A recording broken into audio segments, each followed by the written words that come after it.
Se dice que hace más de 66 millones de años, en un día cualquiera de primavera, según estudios científicos, que bien pudo ser un sábado por la mañana, o un jueves por la tarde, estaba a punto de producirse uno de los eventos más importantes en la historia de la Tierra.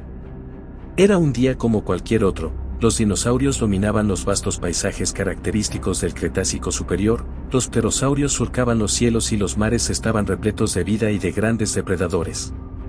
Sin embargo, la vida en la Tierra ignoraba que el destino de la mayor parte de ella había quedado sellado, en el momento en que un gran asteroide se había colocado en rumbo de colisión con nuestro planeta. Entonces sucedió.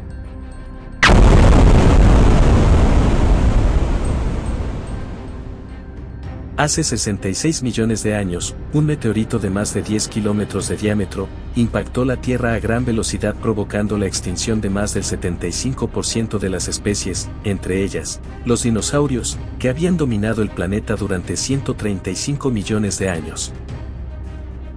Durante décadas, la desaparición de los dinosaurios y muchas de las especies que vivieron durante el periodo Cretácico fue un misterio, por lo menos hasta la década de los 70, cuando producto de los trabajos de Pemex, la empresa nacional de petróleos mexicanos, encontró una anomalía gravimétrica en la actual península de Yucatán, lo que en las décadas posteriores ayudaría a crear la que es hasta el día de hoy, la teoría más aceptada que explica cómo se extinguieron los dinosaurios. Sin embargo, ¿qué sabemos sobre este fatal impacto? ¿Dónde quedó el asteroide que impactó con la Tierra y borró a la mayor parte de la vida? Bienvenidas y bienvenidos, están en Exprehistoria TV. El día de hoy, descubriremos qué ocurrió con el asteroide que impactó con la Tierra y eliminó a los dinosaurios. Quédate, porque esto es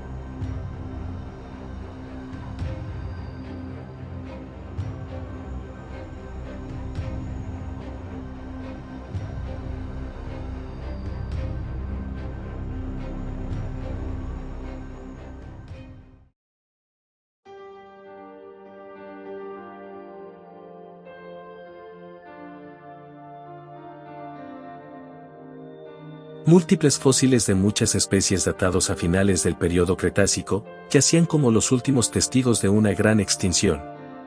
Una extinción que debió ocurrir hace más de 66 millones de años y que en un inicio no tenía una explicación clara y aceptada. El salto de la era Mesozoica a la Cenozoica, mejor conocido como el límite KT, Cretácico terciario, estuvo marcado por un evento catastrófico que provocó grandes cambios a nivel global y la quinta extinción masiva registrada en el tiempo geológico. La hipótesis de que pudo ser un meteorito, asteroide o cometa el responsable de aniquilar a la mayoría de los dinosaurios es muy antigua, pero no se le consideraba probable por las escasas o nulas evidencias existentes. No se habían hallado tectitas vítreas o fuerzas de choque, un cráter de dimensiones considerables, indicios de grandes tsunamis. Por otra parte, la tendencia a subestimar la teoría del impacto se veía reforzada por la presuposición de que los cráteres terrestres eran provocados por volcanes y no por objetos cósmicos. Tendrían que ser las imágenes aportadas por sondas no tripuladas al comienzo de la carrera espacial, las que acabarían con la idea preconcebida del origen volcánico de todos los cráteres. Pero las primeras pruebas llegarían en 1979, cuando los científicos Luis Álvarez, Walter Álvarez, Frank Asaro y Ellen von Michael descubrieron, en la provincia italiana de Umbría, una capa de arcilla carbonatada con concentraciones de iridio 10 veces superiores a las esperadas. Este metal es relativamente escaso en las rocas de la Tierra y más abundante en los objetos de tipo asteroidal, razón por la cual Álvarez y sus colaboradores supusieron que dicho elemento provenía de un objeto extraterrestre de grandes proporciones. Los investigadores estadounidenses calcularon que para esparcir esa cantidad de iridio, el impacto debió crear un cráter de unos 100 kilómetros de diámetro.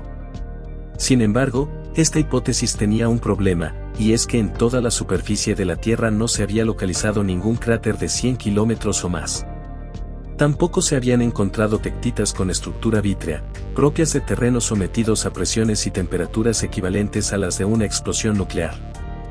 En la década de 1950, la empresa mexicana Pemex descartó buscar petróleo frente a las costas de Yucatán, porque sus sondeos parecían indicar estar sobre un gran cráter volcánico, y, por lo tanto, sin posibilidad de albergar petróleo. Pero en 1979 los geólogos Glenn Penfield y Antonio Camargo trabajando para la misma empresa, volvieron a revisar aquellos datos, y concluyeron en 1981, que la formación geológica situada en la costa mexicana se trataba de un cráter de impacto, no volcánico. Estos geólogos estimaron su diámetro en unos 180 kilómetros. El descubrimiento de este cráter llenaba el hueco del que adolecía la hipótesis de Álvarez, y pronto se concluyó que ambos descubrimientos, en conjunto con otros hallazgos realizados en Texas, eran la prueba fehaciente de que el evento de extinción de finales del Cretácico había sido provocado por el impacto de un gran asteroide.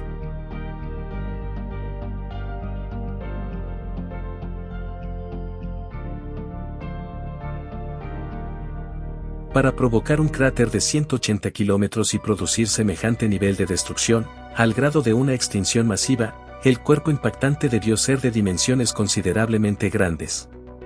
No está consensuado el tipo de objeto que provocó el impacto KT.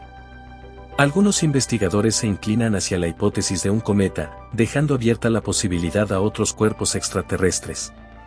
Por su parte, Ortiz Alemán et al. Abogan más por un asteroide, debido a la gran cantidad de iridio y otros elementos esparcidos por todo el planeta, es decir, según los investigadores mexicanos, aquel cuerpo estaba formado mayoritariamente por rocas, y no por hielo de agua y anhídrido carbónico, pero no cierran la puerta tampoco a otro tipo de cuerpo. No se conoce tampoco su origen, pudo ser simplemente un cuerpo de tantos que aún viajan por el sistema solar y chocan contra los planetas. Sin embargo, se han apuntado dos teorías según las cuales este tipo de colisiones tiene un ciclo.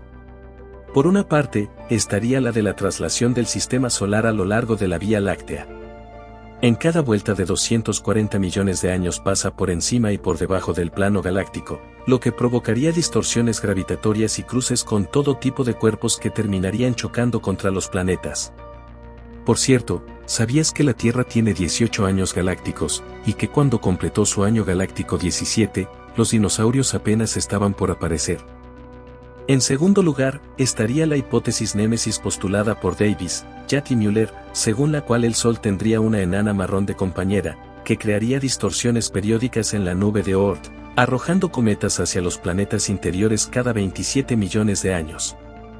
La estimación más habitual del tamaño que podría tener el objeto es de 10 kilómetros de diámetro. Por su parte, Ortiz Alemán et al. Calculan un intervalo comprendido entre los 6 y los 14 kilómetros. Según ellos, un cuerpo con esas dimensiones choca prácticamente intacto contra el suelo, ya que la fricción provocada por la atmósfera le despoja solo de una parte relativamente pequeña de su masa.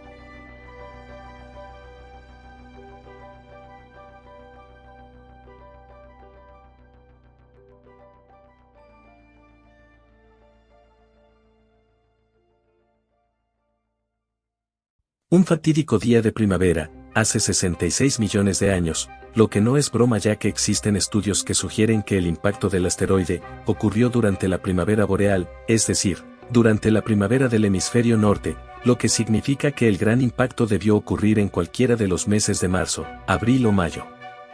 De cualquier forma, el destino de los dinosaurios no aviares, los pterosaurios, amonitas, rudistas y la mayoría de los reptiles marinos, había quedado definido, sucumbirían ante el arrasador poder del impacto. Se estima que el asteroide de alrededor de 10 kilómetros impactó la Tierra a una velocidad de 75.000 kilómetros por hora, esto es, 20 kilómetros por segundo. En realidad, se cree que la atmósfera terrestre aceleró el asteroide dotándolo de una potencia destructiva equivalente a 50 millones de megatones, superior a todo el arsenal nuclear fabricado en la historia de la humanidad. A esa velocidad, el asteroide o cometa atravesó la atmósfera de la Tierra como si no existiera, tardó unos 5 segundos en cruzar toda la atmósfera e impactar contra el lecho del océano. ¿Y dónde cayó este enorme asteroide? Ahora se sabe que la colisión se produjo frente a la península del actual estado de Yucatán, en México. Su ubicación geográfica se encuentra en un lugar conocido como Chicxulub, al este de Puerto Progreso, razón por la cual al cráter formado con motivo del impacto, se le denomina cráter de Chicxulub. La energía del impacto bastó para poder vaporizar el meteorito en un segundo y hacer un agujero que alcanzó una profundidad de 40 kilómetros. Esto pudo ocurrir al generarse dos ondas de choque en el momento que el meteorito hizo contacto con la atmósfera y la superficie de la Tierra. La primera onda aplastó las rocas, rompiéndolas y formando grietas. La segunda afectó al meteorito, deformándolo y rompiéndolo al segundo de haber ocurrido el impacto. Por su parte, no se conservan restos del meteorito, debido a que las altas temperaturas y la fricción vaporizaron todo el material, además de que parte de la masa del asteroide y de material planetario fue expulsado al espacio, al salir disparado a velocidades altísimas. Lo que siguió después de ocurrido el impacto, no fue otra cosa más que destrucción. Una enorme onda expansiva se levantó, de manera similar a los efectos de una bomba nuclear, con la diferencia en que ésta fue mucho más grande que cualquier onda expansiva provocada por el ser humano. Por tanto, el calor debió desatar vientos que pudieron alcanzar los 200 km por hora a más de 2000 km del punto de impacto, es posible que incluso más. La energía del impacto bastó para poder vaporizar el meteorito en un segundo y hacer un agujero que alcanzó una profundidad de 40 kilómetros. Durante el Cretácico, la zona que comprende la actual Yucatán estaba sumergida, de manera que el impacto se produjo en un mar de poca profundidad. Por ello, se produjeron cataclismos como un megatsunami. La violencia del choque y del subsiguiente terremoto provocarían una elevación del suelo marino en las zonas aledañas al punto de impacto. Dicha elevación y el empuje del golpe formarían olas con alturas de casi 100 metros. Además, debido a la energía cinética del impacto, se produjo un terremoto de magnitud 12 en la escala de Richter, a cientos de kilómetros del punto de impacto. Parte del material del asteroide y de la corteza terrestre que había sido expulsado a la atmósfera, comenzaría a caer de nueva cuenta a la superficie, provocando una gran lluvia de meteoritos. Fuera de la zona del impacto, se produjeron grandes incendios forestales que emitieron una gran cantidad de humo a la atmósfera. Pasada la onda de calor, la nube de polvo y cenizas residuales reducirían drásticamente la luz solar en la superficie terrestre, lo que se conoce como invierno nuclear. Esto hizo descender las temperaturas progresivamente, detuvo la fotosíntesis y afectó seriamente a toda la cadena trófica. El resultado de todos estos eventos fue una extinción masiva de ingentes cantidades de flora y fauna. Pese a toda la devastación descrita, los científicos suponen que aún quedarían miles de dinosaurios y otros especímenes vivos al finalizar el primer día tras el impacto. No obstante, el desastre apenas había comenzado, pues durante los días, semanas, meses y años siguientes, las especies comenzarían a extinguirse al haberse visto afectado todo lo que requerían para subsistir, especialmente alimento. Animales tan grandes como los dinosaurios no pudieron resistir tanto tiempo en estas limitadas condiciones. En su lugar, parece ser que los animales que lograron sobrevivir fueron aquellos que no necesitaban grandes cantidades de alimento, los que vivían en cuevas y madrigueras y los que poseían buenas defensas contra el frío, como plumas o pelo. Pero la mayoría de los animales y vegetales terminaron desapareciendo debido a las privaciones, es decir, al tener que crecer en un ecosistema tan acotado a causa de la destrucción, que no les ofreciese suficientes recursos para mantenerse a sí mismos y a sus descendientes.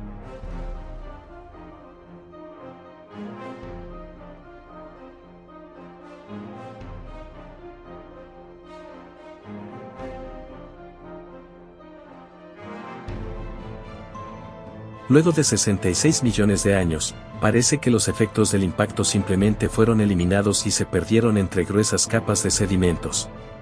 Sin embargo, los vestigios de este impacto y de la destrucción que provocó, aún están presentes, ocultos a simple vista, pero visibles bajo la óptica de los especialistas.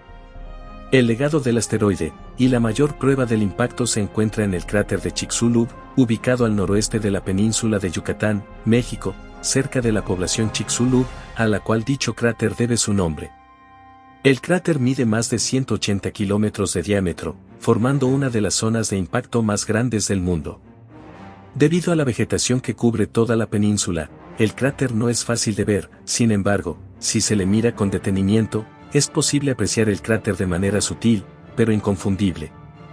Por otra parte, en la zona alrededor del cráter se ubica una alineación semicircular de cenotes que están relacionados con el impacto KT, a esta formación se le conoce como anillo de cenotes. El impacto provocó que el subsuelo marino, formado por piedra caliza, emergiera de las profundidades. Esta superficie permite la filtración de agua, que llena los numerosos túneles y cavernas del subsuelo, al ser muy poroso, lo que genera que eventualmente se desgaste y se formen los cenotes. El asteroide como tal, desapareció por completo, o mejor dicho, se fundió y vaporizó, ya que la materia no puede solo desaparecer. Sus restos quedaron esparcidos por varias latitudes del planeta, solo encontradas por su riqueza en iridio, un metal raro en la Tierra pero abundante en asteroides. Si caminas por las densas selvas de la península de Yucatán, es posible encontrar fósiles incrustados en rocas, de corales y conchas mayormente, que constituyen la evidencia de la vida que abundó por el entonces mar poco profundo que fue consumido por un impacto extraterrestre. ¿Te gustó este video? Si fue así, te invito a que dejes un me gusta y lo compartas con tus contactos. Te invito también a que te suscribas a este canal para seguir al tanto de contenido como este. Si te gusta mi trabajo, puedes apoyarme con un súper gracias. Con su apoyo, podremos seguir generando contenido constante. Sin más por el momento, te doy las gracias por visitar, y espero verte de nuevo en un próximo capítulo.